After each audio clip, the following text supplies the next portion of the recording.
Hey there, this movie is for Aaron.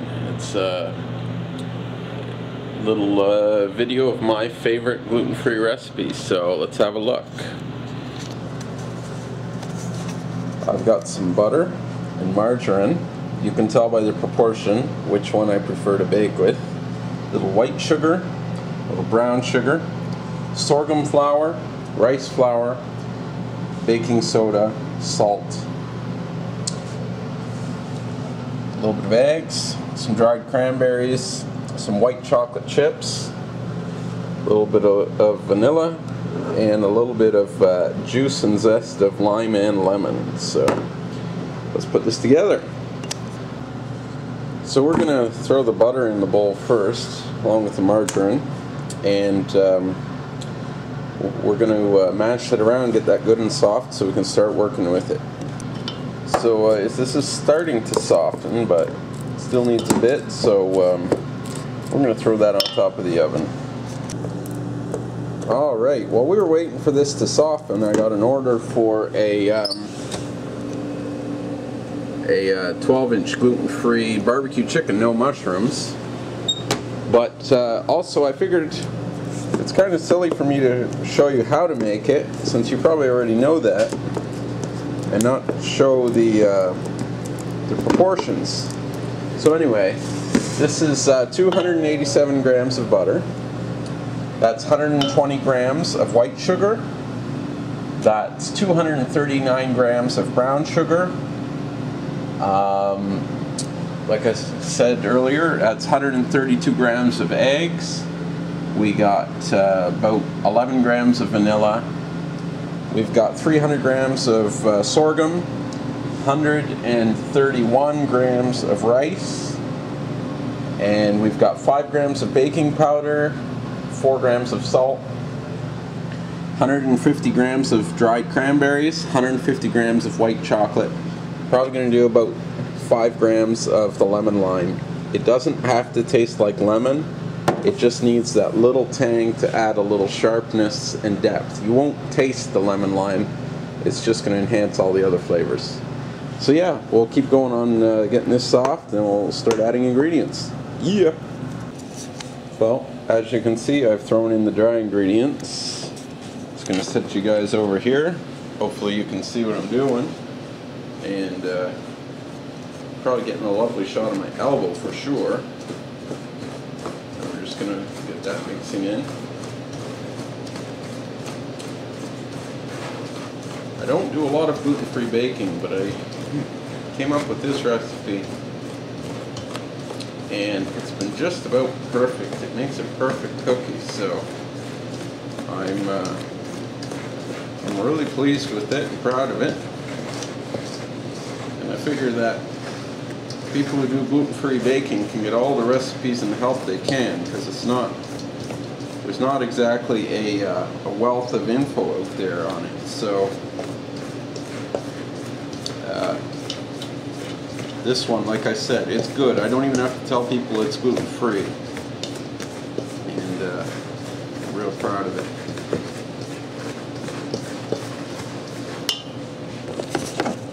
So as you can see, it's mostly mixed in. I'm going to give that a little bit more, and then we'll start adding the other ingredients.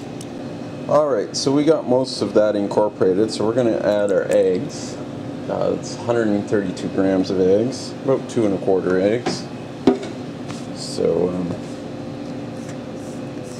yeah, this is the entire recipe is going to probably make about 1,600 grams. And I like to make my cookies about 80 grams. I know that there's a lot of bakers out there who make slightly bigger ones, but 80 grams works for me. And that's plenty of cookie for a man of my size, right? Maybe that's why I have a problem gaining weight. Your cookies are only 80 grams. Eat a 150 gram cookie. That'll let you put some on. Alright, we'll mix this up a bit more. We're going to add the lemon lime, we're going to add the vanilla, and we'll get back to you right before we add those. So as you can see, it's really soft and sticky right now. We've added 11 grams of vanilla. We've added about 5 grams of lemon lime juice and zest. So next we're going to add some dried cranberries and some white chocolate. And this already smells awesome. So I'm going to mix that in. Then we're going to refrigerate it. And we'll probably get back. I'll probably get back to you when I start dividing it.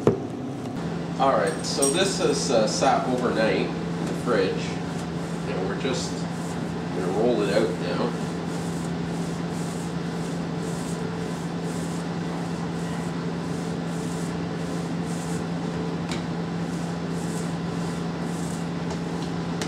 Actually cut it in half first and roll it out further.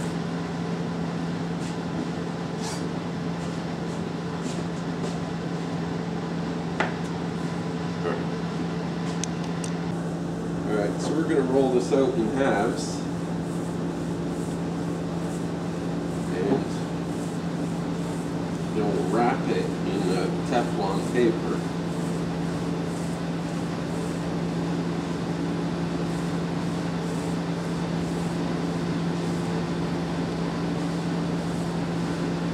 As you can see, it's sticking a bit, but I don't necessarily like to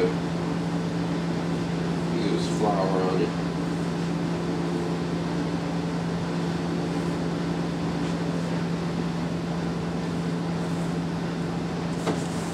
Lay down our Teflon paper here,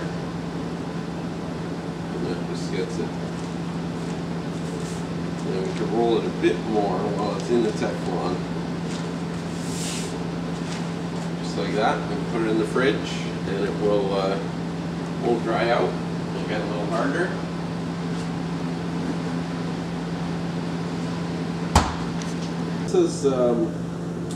This has cooled for about 20 minutes now, and we'll just unwrap it here. There we go. And we want to get at least 10 pieces out of this. So start by cutting it in half. Cut that in half.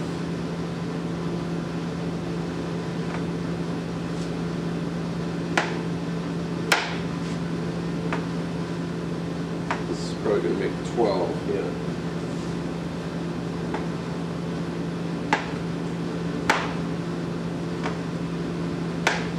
We were aiming for about 80 grams on these. I don't know if we'll be on it or not. We're a little light there. Now we're pretty well right on there. So not bad. Yeah. Alright, we'll just set them on the paper.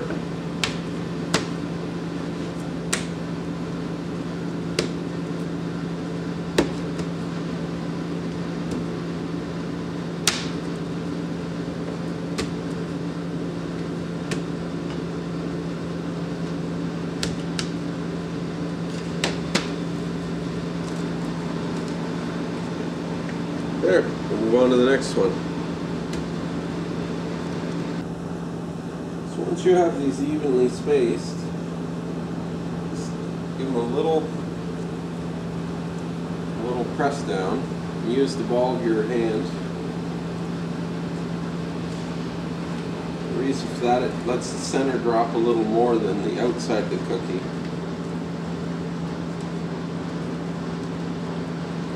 And then just have a quick check if there's any of them that are really misshapen. They get a little reshaping at this point. And that's it. They're ready to bake. Alright, as you see, I've got a double tray. That's just because I'm using my pizza oven, which is way too hot to bake cookies. So a double tray, they'll be perfect. And we're just going to send them in, like so. Give them 8 minutes to start, and we'll check them. So that was 8 minutes. Let's check them out. See if I can get a glove on here.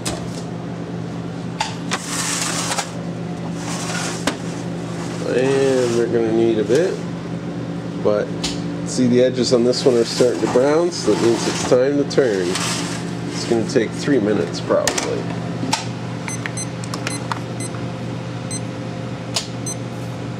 There we go.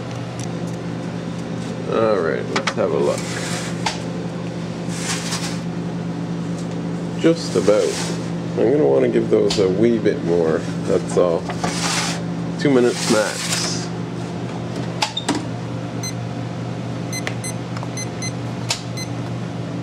Yeah.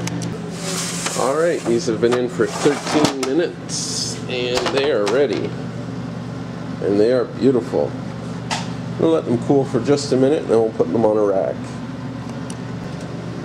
There we go. Gluten-free cranberry and white chocolate cookies.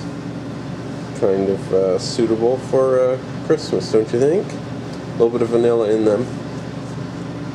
Yummy.